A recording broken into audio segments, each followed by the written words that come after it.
បាទសូមគោរពនឹងជម្រាបសួរពុកម៉ែបងប្អូនទាំងអស់គ្នាស្វាគមន៍មកកាន់ Channel ត្រាសែហើយវីដេអូនេះដែរខ្ញុំសូមធ្វើការចែករំលែកដល់ពុកម៉ែបងប្អូនទាំងអស់គ្នាអំពីរបៀបក្នុងការផលិតថ្នាំធម្មជាតិសម្រាប់បណ្ដេញនិងបង្អាក់ការបន្តពូជរបស់សត្វល្អិតចង្រៃដែលបំផ្លាញដំណាំរបស់យើងបាទដើម្បីកុំឲ្យខាតពេលវេលាយូរខ្ញុំសូមធ្វើបទបង្ហាញចែករំលែកដូចតទៅចំពោះវត្ថុធាតុដើមដែលយើងត្រូវការយកមកប្រើប្រាស់ក្នុងការផលិតថ្នាំនេះគឺទី1យើងត្រូវការម្ទេសទុំចំនួន1គីឡូក្រាមទី2យើងត្រូវការស្លឹកស្តៅចំនួន1គីឡូក្រាមទី3គឺយើងត្រូវការខ្ទឹមសចំនួន1គីឡូក្រាមទី4គឺយើងត្រូវការស្កររងូចំនួន1គីឡូក្រាមនិងជាចុងក្រោយគឺយើងត្រូវការទឹកធម្មតាចំនួន2លីត្រកន្លះចំពោះពុកម៉ែបងប្អូនដែលចង់ផលិតថ្នាំក្នុងបរិមាណច្រើនជាងនេះគឺពុកម៉ែបងប្អូនអាចគុណដំឡើងបរិមាណនៃវត្ថុធាតុដើមតាមសមាមាត្រដែលត្រាសែបានបង្ហាញពីខាងដើមនេះបានទៅតាមបរិមាណនៃថ្នាំដែលពុកម៉ែបងប្អូនត្រូវការបាទជាបន្តយើងមកមើលអំពីរបៀបក្នុងការផលិតទឹកថ្នាំនេះដោយជាដំបូងគឺយើងត្រូវយកវត្ថុធាតុដើមមកចិញ្ច្រាំឲ្យបានតូចកាន់តែល្អដើម្បីឲ្យវត្ថុធាតុដើមរបស់យើងឆាប់រលួយឆាប់អាចច្រោះយកទៅប្រើប្រាស់បាន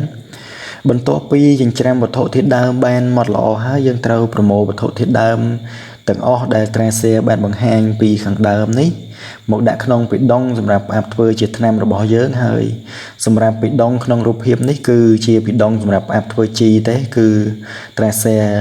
ដាក់រូបនេះគឺដើម្បីបង្ហាញតំណាងឲ្យប៊ីដុងសម្រាប់ផ្អាប់ធ្វើថ្នាំរបស់យើងបន្ទាប់ពីយើងបានប្រមូលវត្ថុធាតុដើមដាក់ក្នុងប៊ីដុងផ្អាប់ថ្នាំរបស់យើងហើយយើងអាចបន្ថែមកស្កររងូនិងទឹកស្អាតតាមបរិមាណដែលត្រាសែបានបង្ហាញពីខាងដើម